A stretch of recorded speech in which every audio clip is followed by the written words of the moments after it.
Okay, so these notes are on graphing systems of equations. So again, what does systems mean? More than one, so multiple. So multiple equations. So we're graphing multiple equations. Now if we're graphing equations, these are all going to be linear equations. So multiple lines, okay? Or multiple linear equations are what we're going to be graphing. Okay, so to solve a system of equation by graphing. So we're going to learn different ways to solve them. The first way is by graphing. This one's my favorite just because I like to graph. So we've got to put them both in slope-intercept form. What is slope-intercept form? Y equals mx plus b. If it does not look like this, we can't graph it. It needs to be y equals mx plus b. Then we're going to graph both equations on the same coordinate plane. If you like to color coordinates, you are more than welcome to color coordinate right now. Do one equation orange, the other one green, however you want to do it. Okay? And then the answer, the solution, is where the two lines intersect. Okay? Or they're going to cross. So looking at A, what's the first thing we need to do with A? These two equations. We're given two separate equations. Put it in y equals mx plus b. Good, we got to put in y equals mx plus b. So this says x minus y is equal to 2. That is not y equals mx plus b. So to get it, we got to get y by itself. What do you want to move first? X. Okay, so minus x on both sides. What does that leave me on the left? Good, negative y is equal to what? Negative x plus 2. Good, negative x plus 2. Divide by negative 1. Perfect. We're going to divide everything through by negative 1 or multiply everything by negative 1. So it becomes y is equal to x minus 2. Perfect.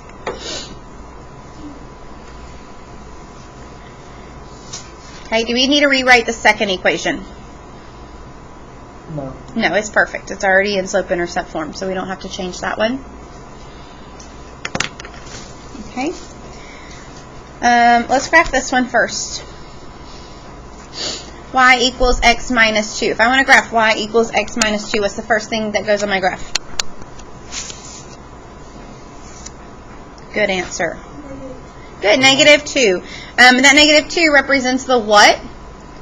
The y-intercept. So we're going down 2 and we're going to put a point. Down 2 and we're going to put a point. And what's our slope of that line? 1. 1. Oh. So we're going to go up 1, over 1. Now, guys, again, what I told you a second ago was I recommend putting multiple points. So from here, I'm going to go up 1, over 1, and put a point. And I'm going to do it again. Up 1, over 1, point. Up 1, over 1, point. Up, over. Up, over. And so that way, I know my line is going to be very straight, and I'm going to see where it's going through. If I want to go the opposite direction, how do I go this way instead? Okay, down 1 and left 1. Can somebody go open the door for me? Down 1, left 1. Down 1, left 1. Down 1, left 1. Okay? And once I have all these points, then at this point, I don't even need a ruler to connect them because I have tons of points to easily connect. And so I can easily draw this line, and it's going to be super straight.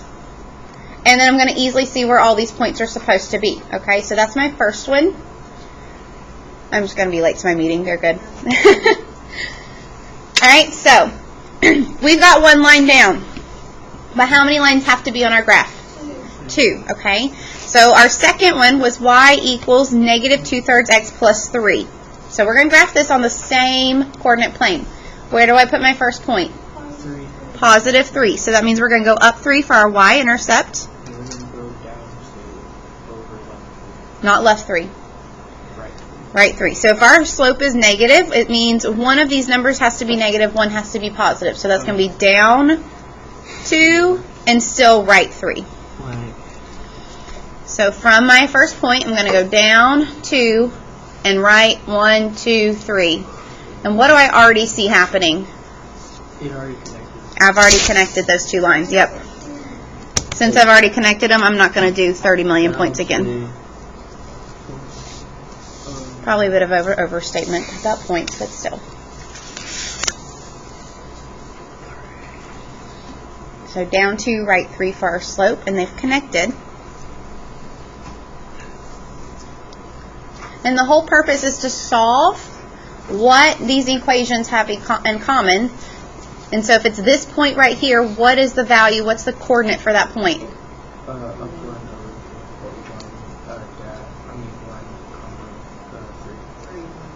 3, 1. Remember, x comes first.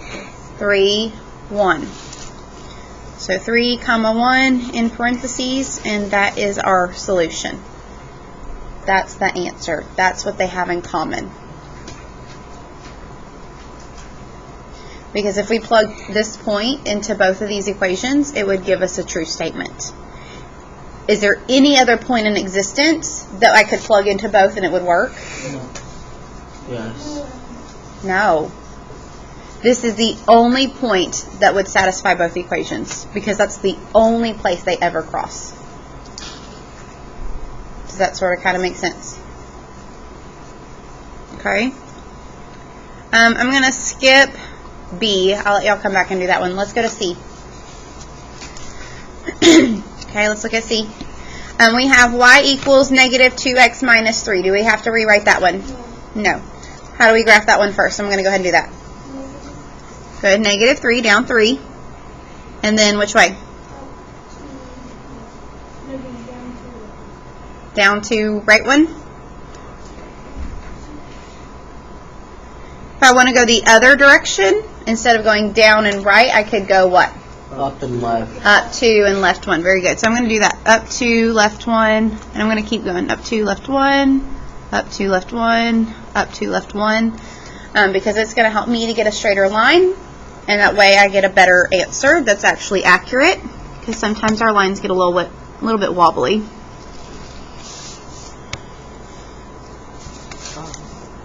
So by putting more points on that line, I'm capable of seeing just a little bit better.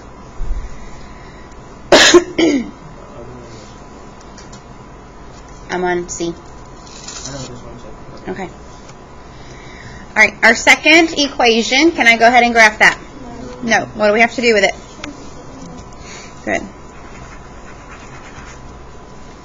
Okay. So what do you want to move first? Okay, minus 6x. Leaves us with 3y minus equals 2. Now I've completely messed that up. Equals 2 minus 6x minus 9. Good. Divide everything by 3.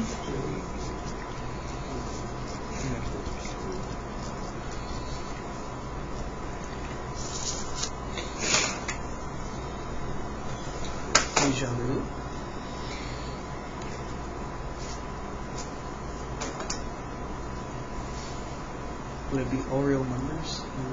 Why? Because it's the same point, which means any combination or coordinate used would be the same thing. Absolutely. Okay, guys, I got y equals negative 2x minus 3. Did y'all get y equals negative 2x minus 3? I Yeah. missed my point. And do y'all notice how this line is the exact same as this line? So when I graph this second line, it's going to be the exact same thing. So I'm going to have one line on top of the other line. How many points do they have in common? All of them. All of them. Okay? And since they have all the points in common, these are all real numbers.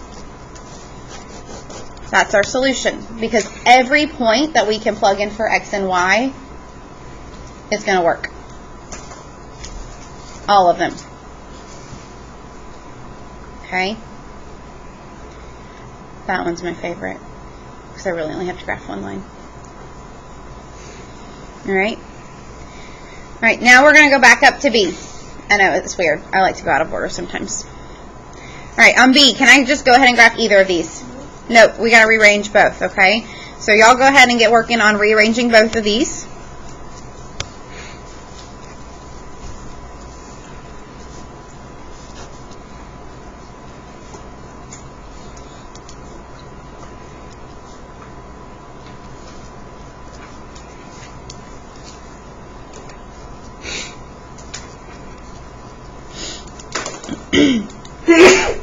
Bless you.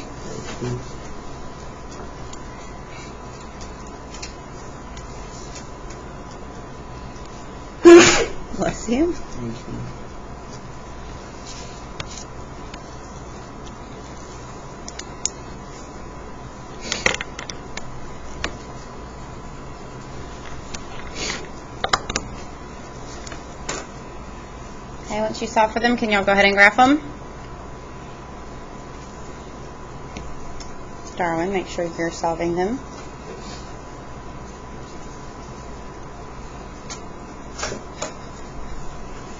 You need to get your own personal trash can.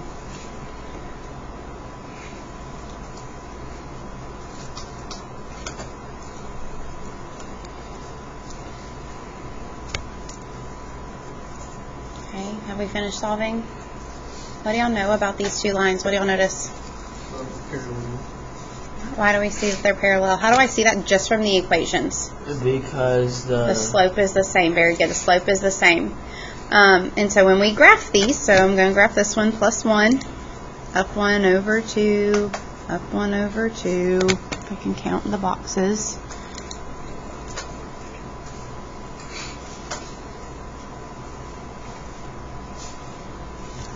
Okay. And then the other one, our y-intercept's at -2, but we have the same slope. So what's going to happen with these lines? They're never going to meet. They're never going to meet. So are they ever going to share a common point? And if they never share a common point, is there anything that's No going to be true for solution. both of them? Now that we got lots of no's, y'all can tell it is no solution.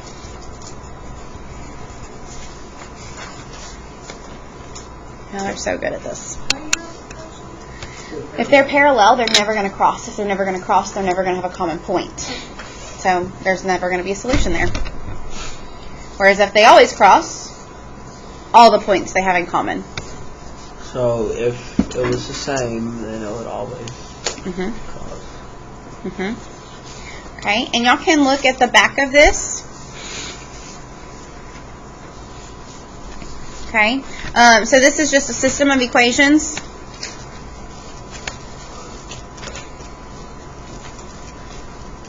I can never fit things in a blank. It's two or more equations working together, and the answer to a system is always going to be where the two lines cross or intersect on the graph. Okay. Now, if it's one solution, what are the lines going to do? Intersect at one point. So you guys can come up with whatever kind of picture you want to see, as long as those lines cross at one point. If it's no solution, they're going to be what? Parallel. Okay, so draw a pair of parallel lines somewhere on your graph. Doesn't have to be perfect. Whatever you want them to look like. And if it's infinitely many solutions, it's going to be what? Same line.